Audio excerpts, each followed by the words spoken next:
worthless if you don't have the will to prepare. Let me give it to you one more time.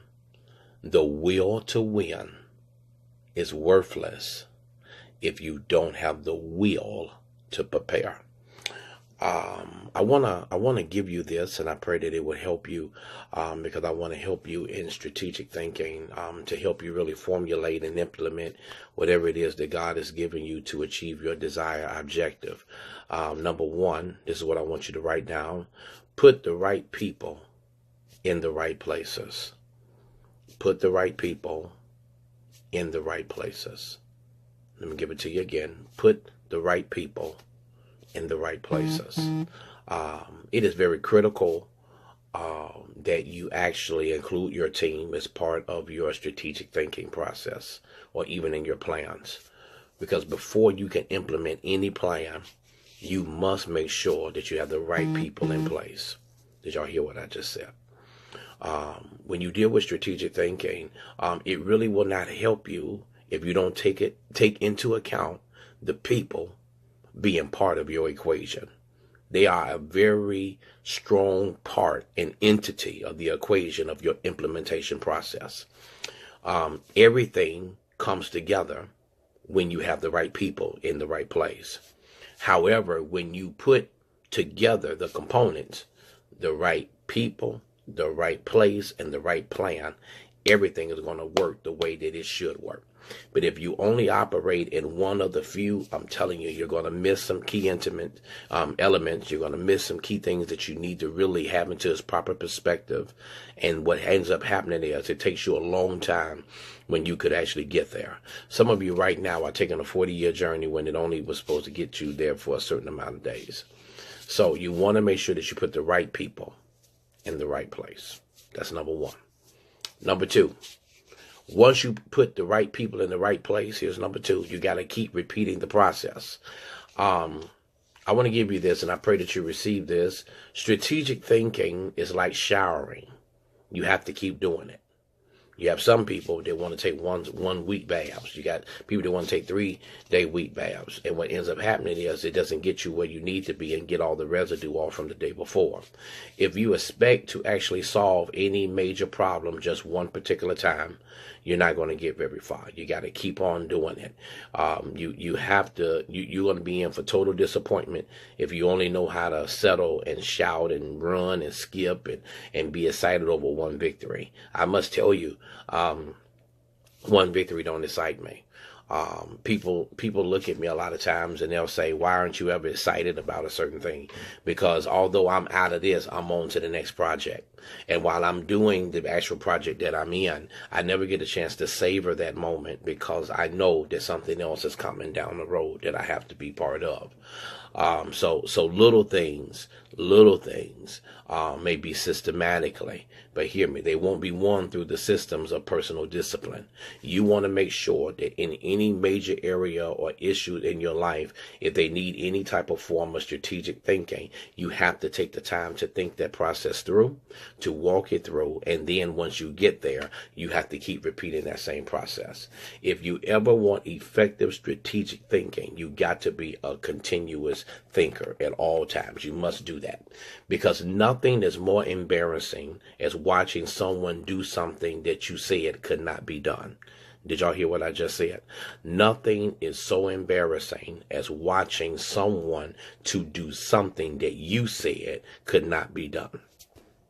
I am a person that believes that possibility thinking increases your possibility. Can you write that down, please? Possibility thinking increases your possibilities. Excuse me. When you believe that you can do something difficult, when you believe that you can succeed at that very thing, many doors will begin to open for you. And I want to say to you, everyone that's listening to me and have ears to hear, I want to say, not only is God opening the door for you, God says that when this door open for you, you shall succeed in that area of where that door will open. I know we can be prolific and say, well, if God said it, that settles it. That's very true. But what if God did not say it? What if God did not open that door? You just can't continue to keep making things happen that God did not ordain for your life to happen. So when you deal with possibility thinking, it draws the opportunities, hear me, and the people to you. And I want you to understand when I'm getting ready to speak into your life right now, people who want to attract big things, they bring big people with them.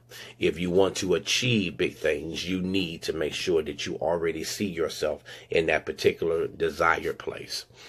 As I conclude today, I want to say, think big. Now, you all heard that saying before, think big. But I want to say you have to become now a specialist in your creating of a positive, forward-looking, optimistic picture in your life. If you're thinking run towards pessimism, you need to see how successful that will be for your life. So let me give you a couple of things, and after that, I'm going to release you for the day, so that you can get prepared. Okay. In possibility thinking increases others' possibilities. Okay. Possibility thinking, as I said the other day, is very contagious. So because it's contagious, you can't help but to think more confident. You can't help but to think big picture. You can't help but to think bottom line, especially when you're around people that are positive. I love people that are positive and that are not negative. I have enough negativity that they can overwhelm my mind, overtake my mind if I will allow it. You have to say to yourself, when am I going to get to the place where I understand that my job is to increase other people's possibilities? People are connected to me in whatever form, facets, whatever dimensions that they claim the Lord has told them to be. But I also understand that I can speak things and they come into fruition. I understand that when God said, let there be, and there was, and God gave me a mouth to talk, he also allowed me to speak to my future. So because I see myself in the future and things look so much better, I see you in the future and things look so much better. I see things in the futures and things look so much better. I see places in the future and they look so much better. So hear me, when I speak it, I'm speaking to people where I can increase their possibilities, that where they can say, hey, I can see myself there. If all you can see yourself is going down I-57 down to Rooteville, Mississippi, if all you can see is going down to 61, amen, if all you can see is going down 80, hear me very carefully, you will never get to Barbados. You will never get to Dubai. You will never get, amen, to Australia. You'll never get to the desired places that you want to be. But you have to see yourself there like you're already walking into that very destinated place. All right. So when you do that, it increases other people's possibility of where is yours. Number two, it also allows you to dream big. All right. And hear me, you're about to dream. And I want you to hear me very carefully. You are about to dream big dreams. Are y'all listening to me? You are about to dream big dreams. I don't care what your profession is. I don't care what you do for 9 to 5. I'm telling you right now, you are about to be placed into a position where you are about to achieve whatever it is that you put your mind to.